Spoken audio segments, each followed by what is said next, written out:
12వ ఆవిర్భావ సభకి మీ ముందు మాట్లాడే అవకాశం కల్పించినటువంటి మిత్రులు పవన్ కళ్యాణ్ గారికి, అదేవిధంగా వేదిక నాంచిన పెద్దలందరికీ, అదేవిధంగా జన సైనికులకు వీర మహిళలందరూ కూడా నా ఉదయపూర్వ నమస్కారం. ఇవాళ రాష్ట్రం దోపిడీ అవుతున్నప్పుడు ఈ రాష్ట్రాన్ని కాపాడడం కోసం ఆయన తీసుకున్న త్యాగం ఇవాళ ఈ రాష్ట్రాన్ని కాదు భారతదేశంలోనే జనసేన పార్టీ అంటే ఏంటో తెలియజేసే విధంగా ఆయన ప్రవర్తన కూడా మనం చూసాం. ఇవాళ నరేంద్ర మోడీ గారు ఇవాళ ఆయన్ని కలపడానికి ఆయన పండి కష్టం కానీ, ఇవాళ 3 పార్టీలను కలిపి కష్టాన్ని కానీ మనం ఒకసారి లెక్క పెడితే ఆయన ఎంత కష్టపడితే, సినిమాల్లో కష్టపడితే కోట్లాది రూపాయలు సంపాదించేవాడు.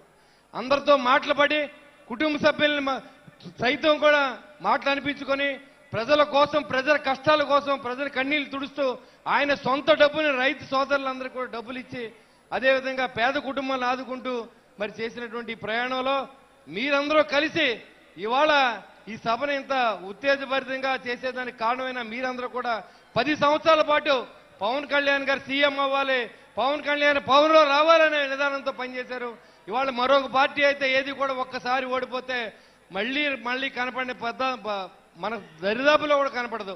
అలాంటి పరిస్థితుల్లో ప్రతి జన సైనికుడు వీర మహిళ కూడా పవన్ కళ్యాణ్ గారిని ఆరాధ్య దైవంగా చూసి మీరు చేసిన ఈ కృషి అందరికీ కూడా మీ అందరికీ పేరు పేరున ఉదయపూర్వ నమస్కారం తెలియజేస్తా ఉన్నా. ఒక్క మాట చెప్పదలుచుకున్న, జనవాణి కార్యక్రమం అని పెట్టి దాదాపు 10,500 అప్లికేషన్లు మనకు వస్తే 2,000ని మనం సాల్వ్ చేయగలిగాం. చాలా పార్టీల దగ్గర తిరిగారు, చాలా మంది నాయకుల దగ్గర తిరిగారు. ఎక్కడా న్యాయం జరగకపోతే జనసేన పార్టీ మెట్లు దొక్కిన సందర్భాన్ని మీకు తెలియజేస్తాం.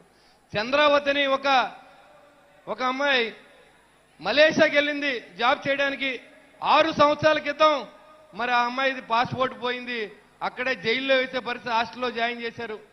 అక్కడి నుంచి రిప్రజెంటేషన్ పవన్ కళ్యాణ్ గారు ఆఫీస్కి వచ్చింది. ఆ రోజు నేను డ్యూటీలో ఉన్నాను. ఆ డ్యూటీలో ఉన్న సందర్భంలో కలెక్టర్ గారికి తెలియజేశా, ఎస్పీ గారికి చెప్పాం, ఎంఆర్ఓ గారికి చెప్పాం. కానీ వాళ్ళు ఏం పనిచేయాల.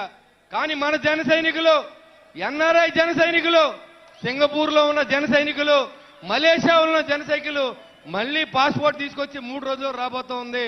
మరి ఆ అమ్మాయి ప్రాణం కాపాడిన ఘనత పవన్ కళ్యాణ్ గారికే దక్కుద్దని తెలియజేస్తా ఉన్నా. ఆయన చెప్పిన ప్రతి విషయాన్ని తూచా చెప్పకుండా పనిచేస్తా ఉన్నాం. నేను ఒక ఆర్టీసీ డ్రైవర్ కొడుకుని నేను మీ ముందు మాట్లాడుతూ ఉన్నాను. విదేశాల్లో కూడా బొల్సెట్ సీన్ అంటే ఎవరో తెలిసేలా చేసినటువంటి పవన్ కళ్యాణ్ గారికి నేను ఎప్పుడు రుణపడి ఉంటానని చెప్పి నాకు తెలిసింది ఒకటే, ఆయన ఎవరినైనా మాట్లాడితే తోలు తీసేవిడే నాకు తెలిసింది. మీరు కూడా నాతో ఉండండి. ఈ రోజు తొక్కి పెట్టి నారదీస్తానని చెప్పి అప్పుడు ముఖ్యమంత్రి హోదాలో ఉన్న మనిషిని ధైర్యంగా ఉన్నటువంటి పవన్ కళ్యాణ్ గారికి మీరందరూ సపోర్ట్ చేయండి. ఇది నిలబెట్టండి. మళ్ళీ ఇంకొక 5 సంవత్సరాల పాటు అజ్ఞాతంలో పంపించండి. రాష్ట్రాన్ని కాపాడండి. పవన్ కళ్యాణ్ గారి నాయకత్వాన్ని మీరందరూ ఎప్పుడు బలపరచాలని చెప్పి మిమ్మల్ని మనస్ఫూర్తిగా కోరుకుంటూ ఈ అవకాశం ఇచ్చిన పెద్దల దగ్గర సెలవు తీసుకున్నా. ధన్యవాదాలండి. రైల్వే కోడూరు శాసనసభ్యులు సోదరు శ్రీ అరవ్ శ్రీధర్ గారు ఒక్క నిమిషం. జై జనసేన. పవన్ కళ్యాణ్ గారి నాయకత్వం. అదేవిధంగా ఈరోజు జనసేన పార్టీ 12వ ఆవిర్భావ సభకి నన్ను మీ అందరి ముందు మాటించడానికి మన నాయకుడు జనసేన పార్టీ అధ్యక్షులు పవన్ కళ్యాణ్ గారికి నేను పాదాభివందనం చేస్తున్నాను.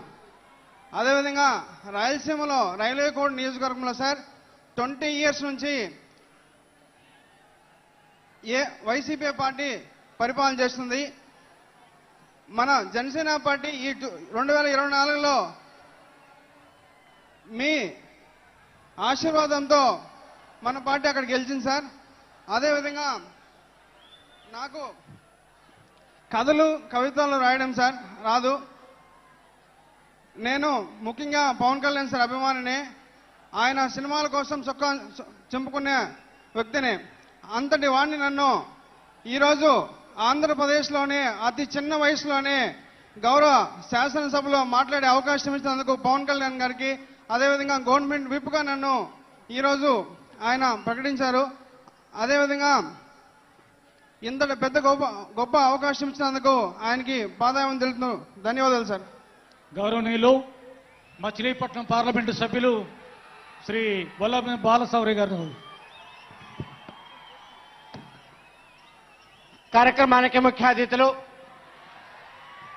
జనసేన అధినేత ఉప ముఖ్యమంత్రి పెద్దలు పవన్ కళ్యాణ్ గారు, వేదిక మీద ఉన్నటువంటి అనేక పెద్దలు, ఇక్కడికి విచ్చేసినటువంటి అశేష ప్రజానికానికి అందరూ కూడా మొట్టమొదటిగా నా హృదయపూర్వక నమస్కారం.